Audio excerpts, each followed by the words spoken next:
It's happening all around us in the Bay Area with rising sea levels, as well as extreme weather events.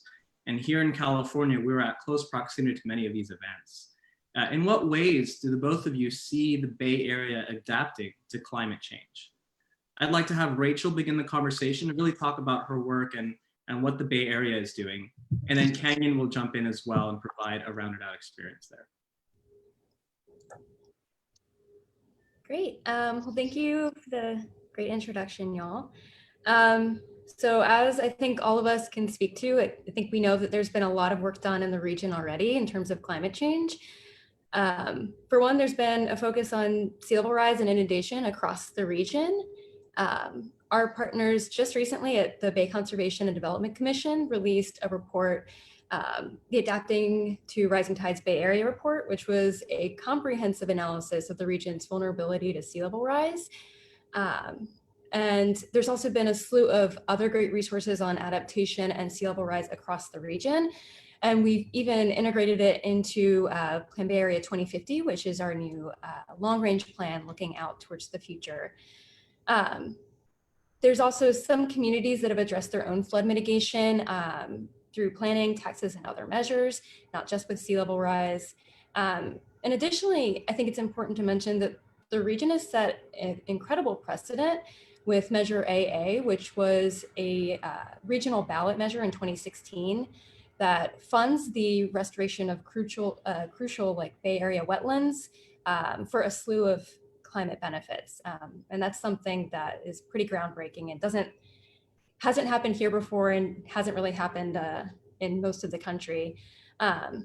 But additionally, we've, as a region, had a strong focus on fire awareness and management, especially with climate change really exacerbating our risks. There's many communities that have wildfire management in place already and are managing their forests and attempting to reduce fuel and come to more natural patterns. There's even legislation with, for instance, State Bill 1241, which requires that high-risk communities both acknowledge and plan for wildfire risk within the general plan. And even at the state level, again, despite big budget deficits, the state is still committed to advancing efforts to continue to adapt forests to our growing wildfire threats. I should also mention that we are really lucky to be in a state that prioritizes mitigation as well. So we're really looking at the whole picture of adaptation. And the state as a whole is taking significant strides towards GHG reduction. The Bay has been on the forefront of a lot of that work. Even recently with Berkeley, for instance, trying to replace natural gas with electricity. And then transit agencies are electrifying their fleets. And over the past few decades here in the Bay, we've really, reduced outward sprawl and focused a lot of our growth near transit systems, which has been an important land use pattern. So we have a history of, adaptation in the Bay and in the recent era. And I think also an important opportunity to continue to be a leader in this field. Yeah, I'll pass it over to Kanyon. Can I get the rephrase of that inquiry? My mind was like, oh, that sounds awesome. And I'm like, I apologize on that. Yeah. Is this about resilience? Yeah, Rachael, thank you for that context for us. This is through the lens of a planner. And now we want, Kanyon, your perspective. How do you see the Bay Area addressing climate resilience and climate change? I feel very lucky to be alive today. As my mother would clarify, today is the best time that a California Indigenous person is the best day to be alive, given the history of the settler colonial narrative of the Americas. However, I am so very blessed to witness the efforts and endeavors of community that are taking steps to be conscious and aware of steps and strategies around this. I frequent many communities around permaculture, around conscious communities, around recognizing what cultural appropriation is, given that when we think about Indigenous peoples, we need to acknowledge that they have been tending and stewarding the land since time immemorial, and with little to no resources, indigenous peoples make up less than 5% of the world and 2% of the United States, yet indigenous peoples attempt to protect over 85% of the world's bioregional territories and biocultural territories. So here in the Bay, I feel really lucky given that in these 9 counties, there's funding and support for tribal advisory committee meetings where there's actual capacity given to indigenous peoples to be a part of decision-making practices and processes and policies. It's slow.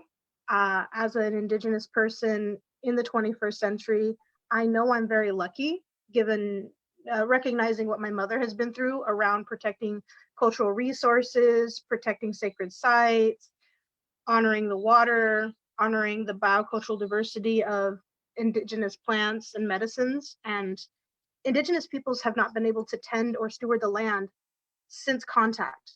And when we think about acknowledging Ohlone Portola Trail, that's 250 years that the land has not had cultural burns.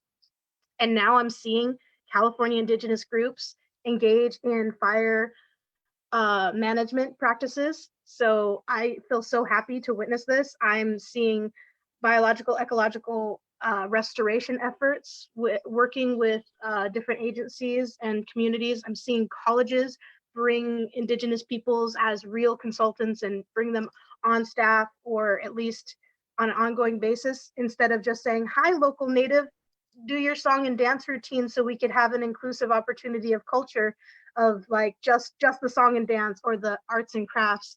There's actual integral relationship building with the community and real efforts in honoring truth and history. So I feel very lucky. And I also remember that some areas aren't as comprehensive in this effort. Even in permaculture circles or agroecology circles, some places still don't include indigenous peoples, and there are efforts that are commodified.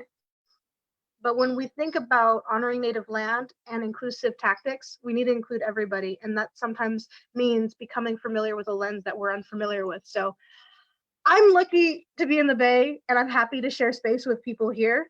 And I'll probably leave a few more comments for the secondary question. So yeah. Thank you, Kanyon. And I think it's vital that we celebrate the good work that we are doing, but it's also vital to recognize that there is much yet to be done. And so this question now to you, Kanyon, is we understand that there's a lot we could partner with and there's more that we can do to address climate change. How do you think governments, particularly a regional government like MTC-ABAG or perhaps other MPOs, could be doing a better job? What collaborations do you think we need to create? Well, I will offer a criticism, given that we need to recognize where the struggles are and the challenges are. So I'll do a parallel with many times when we consider the environmental impact of various projects, many organizations will have their project lead and managers and start deciding what needs to happen or what needs to be done. A new parking complex, a new building, a new something, a new road. And then they proceed in acknowledging the impact of the environment of both biological and cultural resources. And then later on, when they seek permits, they then realize they have to follow some policies and procedures. I'll use NAGPRA and CEQA, Native American Graves and Repatriation Act, CEQA, California Environmental Qualities Act. They then realize that they need to include indigenous peoples.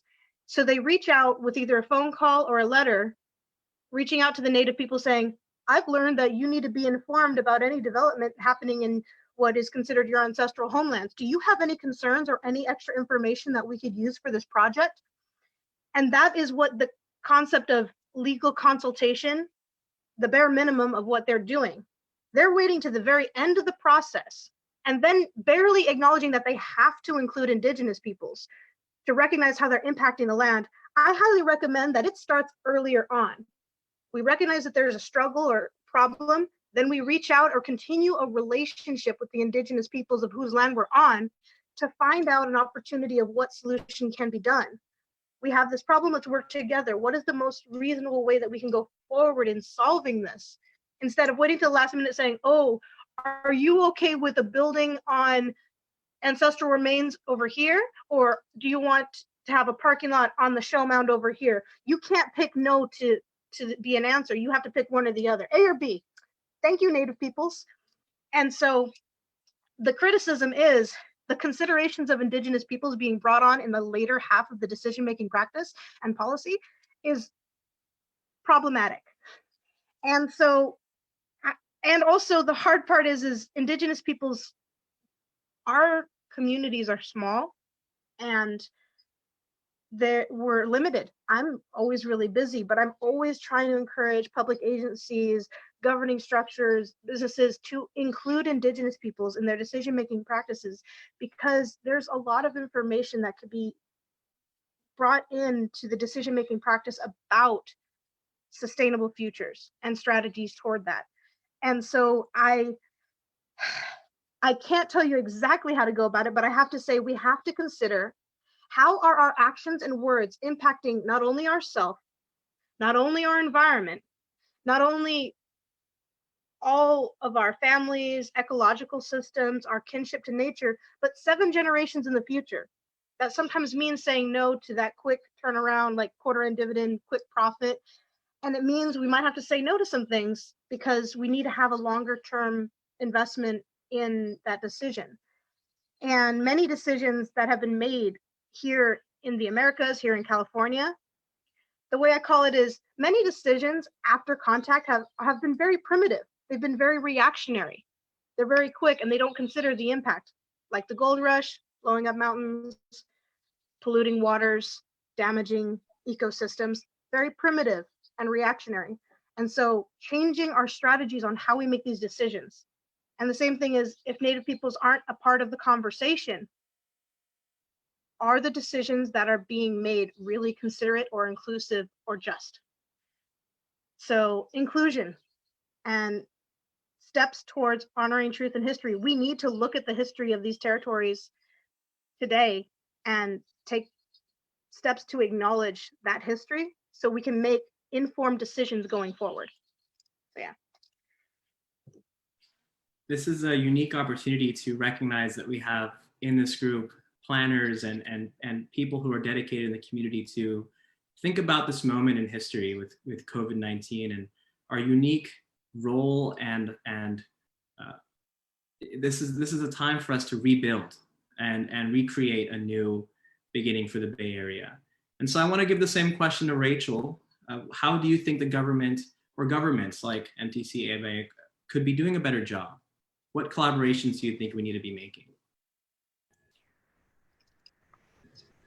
That's a really good question. And I think, like as Kanyon was saying, I think our collaboration with one another is critical. We need to be talking with one another and communicating. And this is really important with our neighbors of all kinds, if it's a jurisdiction, if it's a community. Because nature doesn't observe our boundaries, we have to work across them. And with climate adaptation specifically, we need to consult with one another to make sure that our plans or policies benefit one another and don't have adverse effects. I think with sea level rise, that's a great, a particularly good example of this, where if one community builds a seawall, it's going to have direct impacts on some nearby community, like in some cases even pushing water in that direction. So we can't operate in a silo. It's also just in communicating with one another, it's critical, as Kanyon was saying, for sharing our knowledge and experiences. This has happened before to somebody. This is just natural processes and us dealing with them on a different scale. And the Bay Area in particular has a really rich knowledge and a rich history. Tapping into that community knowledge and that community passion is going to really help us advance better plans, stronger plans, and make us ultimately more resilient. Here at MTC-ABAG, we've really been trying to increase how we hear from our communities, particularly those that are impacted most by environmental events. Additionally, another way in which we should be collaborating is looking at different kinds of stakeholders in the room as well. as many of us have seen with wildfires, the droughts in the last few years, our infrastructure systems get compromised quickly. And to be truly resilient, we need to have conversations with the stakeholders who manage those systems and make sure that they're also in the room. So I think a good example of this is San Francisco's Lifelines Council, where there's stakeholders who are focused on communication, on power, fuel, water, wastewater, transportation, and they're in the room with city agencies, community partners discussing emergency planning and adaptation. So climate resiliency and working towards adaptation is absolutely dependent on us working together. Here at our agency, we continue to advance like how we can engage more broadly and more deeply. And so we're striving even now to be learning in this current pandemic and trying to be more adaptive with how we can connect with people.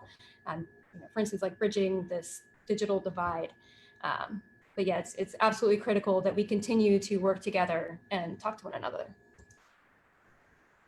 Thank you, Rachel. This question is for you, bouncing off again. And I wanted to know, what are we learning in consultation with our Native communities and our other communities that are here sharing this space? What are we learning in the resiliency process and the planning process moving forward? Sorry, repeat that one more time. My sound went out. Oh, sure. Yeah. What are we learning here as a resilience planner moving forward with Plan Bay Area, perhaps with the future of climate change adaptations, in consultation with our Native communities and other communities who are here affected and sharing the space? What are you learning, and how are you moving forward with that knowledge? That's a great question. I think that we're continuing to learn how we can best communicate with one another, how we can get people in the room, and how we can effectively engage people in the process early and keep their voices in the room. We don't want to just check in once and go into more planning, but we want to continue to have a relationship with our communities. And here in the Bay, we have 9 counties and many different communities. So I think that's something that we're continuing to learn how to do. And having relationships with Native communities is going to be really important for us moving forward. And it's nice too, we just introduced like the environment section into our long range plan. And I think this is a really good opportunity for us to engage with different stakeholders and to see what that can look like and how we can utilize the knowledge that's already within the Bay to make our plan ultimately more resilient, and to look forward into our implementation plan and see what opportunities our communities see for us.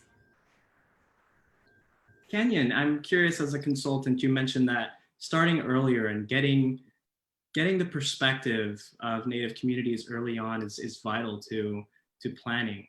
I wanted to know what, in your experience, is a success story of this consultation and in bringing in the voices into the planning process.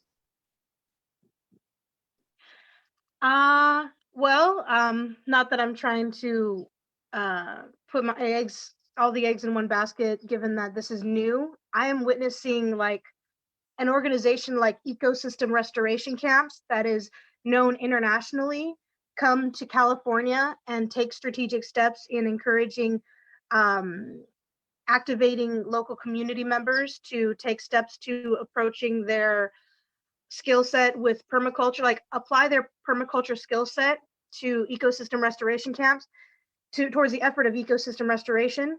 And the council that is for California is taking strategic steps to have a cultural competency circle to learn about the history of California and the land before they just go off gallivanting and just engaging with applying their skills, saying, oh, we learned these cool things, let's go do this, and let's talk about carbon sequestration and put swales in and do this restoration of the land, when possibly some people may or may not know about the truth of history in California. and in these territories, and how the settler colonial mentality of entitlement and engaging with assumption and presumption and those efforts, they're taking steps to be appropriate, building bridges and being accountable. Some of us, we ourselves in community, we're not the perpetrators of the negative effects of colonization. However, we benefit from some of those decisions and practices, and we need to recognize what is an equitable approach. Hearing from people who are not in the room, acknowledging that there are many disenfranchised, marginalized community members that are present that have not had their voices heard, and they're deeply impacted by some of the decisions we make. Who's not in the room, and how can we build bridges to engage community, to recognize that we can have equitable solutions with each other if we take time to collaborate and listen to each other intentionally, instead of just saying, oh, we had a meeting and we had a listening session, ta-da, let's go on as business as usual. Sometimes it means all of the practices and procedures and protocols may be shifted from learning from these, and that's what it's really going to take. And so in that, I'm seeing beautiful circles arise from this. And I feel lucky to be in the Bay Area because I'm able to say that I work in, I'm very passionate about what I do in this world as an activist and as an educator. As a consultant, I am lucky to engage with community who are taking steps to be conscious. I also recognize that I do need to get into more difficult conversations with organizations that don't really know how they might be contributing to the problematic occurrences, especially here in the Bay Area. And I'm strengthening my approach when it comes to engaging those community members. But I feel very lucky to have community members reach out and say, what does this look like? So that's one little example, is ecosystem restoration camps. However, collaborations with colleges, coming into territories and bringing in indigenous teachings that aren't engaging in cultural appropriation, but appreciation and methods of honoring truth and history, bringing in storytelling, bringing in medicinal and ecological and botanical restoration practices, and just considerations to how we are related to the earth, and recognizing the rights of nature and taking into consideration the United Nations Declaration of the Rights of Indigenous Peoples, bringing that into our curriculum, bringing that into our procedures, and having commissions and organizations say, we're going to follow these guidelines. So I feel lucky. Thank you, Kanyon. I recognize that we have some wonderful questions coming in the chat, but this is a perfect time to acknowledge we are now going to break out into our small groups. And Kanyon and Rachel will be floating around into each small group to perhaps try to answer some of those questions that we have had in the chat. And so I wanted to give us a rundown of what the small group is going to be. You'll be placed with a facilitator from MTC-ABAG. They will help lead some introductions with the group. Feel free to be open and share as much as you're willing to share, and really think about what we talked about this morning. This will be followed by a share out at the very end, and some closure for all of us. So I'll go ahead and let our staff do the breakout session now.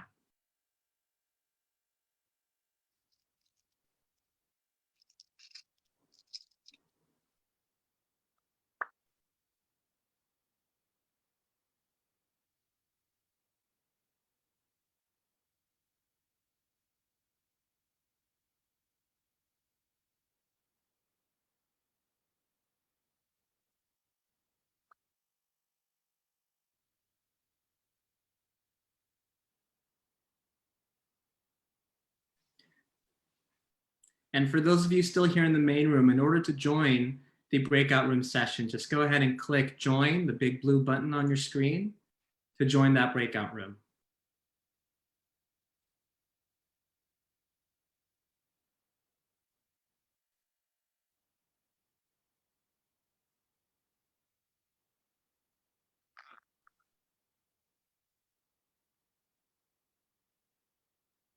Great, we still have a few more folks. If you want to join the small group breakout rooms, this will be a wonderful time to discuss in a more intimate setting some of the values that we've shared today and some of the things we talked about with a smaller group of folks. So go ahead and join that breakout room session by clicking join breakout room, big blue button on your screen.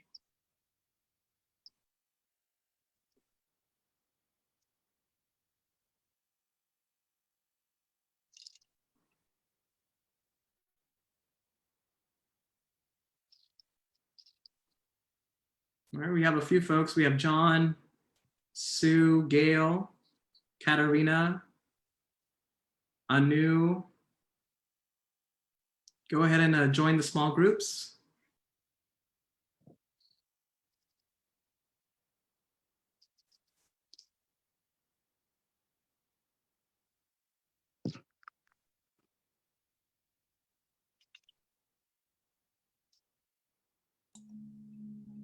It looks like we also lost some participants when we moved into the breakouts. All right.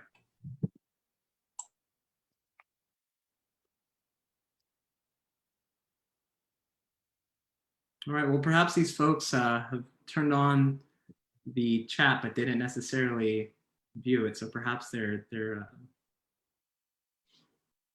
just there, or they're waiting. Rachel and Kanyon, would you like me to move you to a random breakout room? Sure. Y'all, that was amazing. By the way.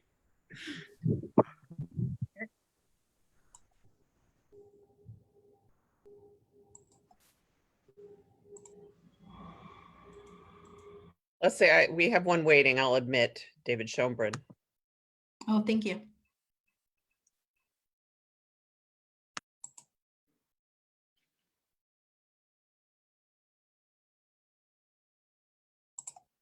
Also one more Bradley.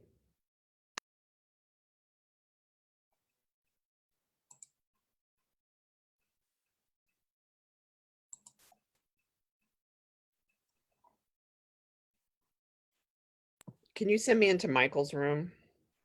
Yes. Thanks.